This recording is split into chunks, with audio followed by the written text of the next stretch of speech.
The top 5 mysterious unsolved cases. Jackie Sutton. In late October 2015, seasoned British journalist Jackie Sutton arrived at a Turkish airport to catch her connecting flight to Iraq, where she'd been working with the free speech organization IWPR. Hours later, she was found dead in an airport restroom. Reportedly, Jackie Sutton had committed suicide, hanging herself using one of her own shoelaces. Now here's where things get even stranger. Earlier reports by the Turkish media stated that Jackie Sutton had become very upset after missing her flight to Iraq because she couldn't afford to purchase a new ticket. However, later reports revealed that Sutton could have easily paid for a new ticket. She was found carrying over 2,000 euros and 2 credit cards. Even more suspicious, another security camera clip taken shortly before Jackie Sutton's death shows her carrying what appears to be a shopping bag containing purchases made at the duty-free shop in the airport. Critics have argued that it seems highly unlikely that Jackie Sutton would suddenly decide to do a bit of shopping shortly before committing suicide. So is Jackie Sutton's death a suicide or something more sinister? Let me know what you think in the comments below. Lars Matank. Lars Matank was a young German man who went on a holiday trip with friends to Varna, Bulgaria. While there, Matank was involved in a fight with some other tourists and suffered a ruptured eardrum. Because of the ear injury, Lars Matank was unable to fly, so he couldn't return to Germany with his friends. He rented a room in a hostel in a poor area of Varna, Bulgaria, determined to wait until his ear had healed enough so that he could fly back to Germany. However, that same night, Lars Matank called his mother and said that there was something strange about the hostel that he was staying in, and that she should cancel all of his credit cards. Even later that same night, Lars Matank left his hostel room in a panic, headed for the airport. He called his mother again, this time saying that 4 strange men were following him and that he was hiding. 2 hours later, Lars Matank caught a cab and arrived at the Varna airport in the early morning hours. On airport security cameras, Lars can be seen entering the airport with his luggage.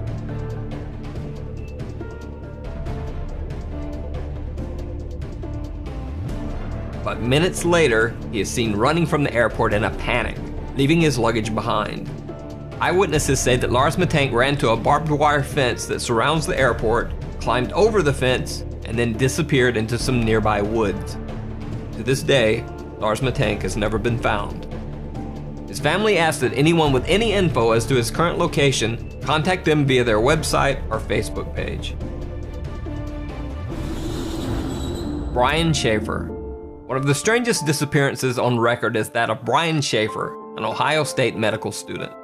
On March 31st, 2006, Brian Schaefer decided to go out for a night on the town with some of his college friends. They met at the Ugly Tuna Saloona, an upstairs bar at Ohio State's South Campus. Brian can be seen arriving at the bar with his 2 friends. They're smiling and laughing as they exit the escalator to the 2nd floor bar. Around 10 p.m., Brian called his longtime girlfriend, with whom he had planned a spring break getaway to Miami a few days later. Brian told her that he loved her and would see her soon. Brian's girlfriend said that the call was nothing out of the ordinary. Later, Brian Schaefer is seen again on security camera near the escalators, talking to 2 girls. He seems to say goodbye and then heads back into the bar.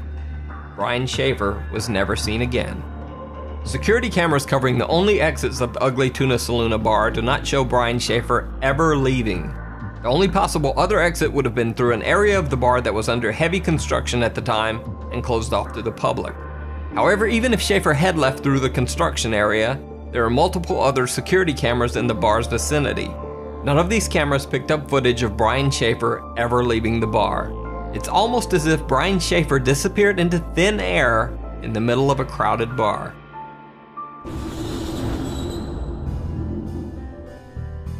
Alan Gill.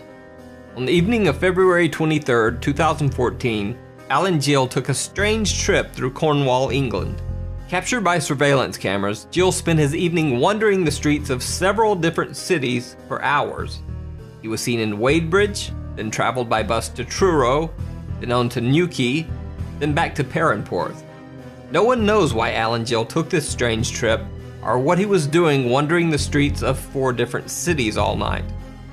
The next morning, the dead body of Alan Gill was found washed up on the shore of Perranporth Beach. Gill was naked except for 1 sock and 1 shoe. But the story gets even stranger. Alan Gill's other sock was found wadded up inside his mouth, wrapped in the cord of a pair of earbud-type headphones. Near his body was a black jacket containing a wallet with 95 British pounds, but his bank cards, credit cards, and ID were missing. However, the wallet contained a single bizarre picture: Alan Gill as a child.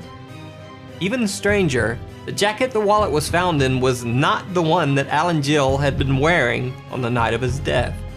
Initially, Alan Gill's death was thought to just be a very strange suicide. However, an autopsy revealed multiple unexplained injuries to Alan Gill's right hand, chest, and head. Police ruled the death as suspicious. The case still remains unsolved, and no one knows exactly what happened to Alan Gill. The Jamison family.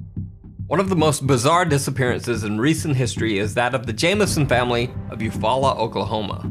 Pastor Gary Brandon claims that the Jamisons told him that their home was haunted by angry spirits. The Jamisons said that they had made contact with the spirits of a dead family in their house, and that their 6-year-old daughter Madison often talked to the ghost family's child. The Jamisons said that 2 of the ghosts were called Emily and Michael, and that one of the apparitions had wings like an angel. Allegedly fearing for the safety of his family, Bobby Jamison had asked Pastor Brandon if there were quote-unquote special bullets that he could use to fight off the intruding spirits.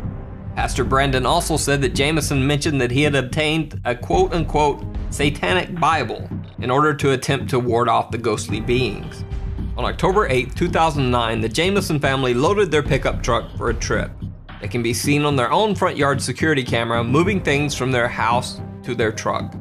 Bizarrely, the family seems to be in some sort of daze or trance-like state, making dozens of trips back and forth from the house to the truck, but never talking to each other once. After loading the truck, the Jamisons pulled out of the driveway and were never seen alive again. 8 days later, the Jamisons' pickup truck was found by the side of the road. Locked inside the truck were the Jamisons' wallets and IDs, their cell phones, and $32,000 cash. Also locked inside the truck was the family's small dog, which was nearly dead from starvation. A massive statewide search was launched for the family over the next 8 months, but nothing was found. Multiple theories were circulated. One that Bobby and Sherilyn Jamison had been meth users and had been involved in a meth deal gone bad. This theory would also explain their trance-like state in the final video of the family.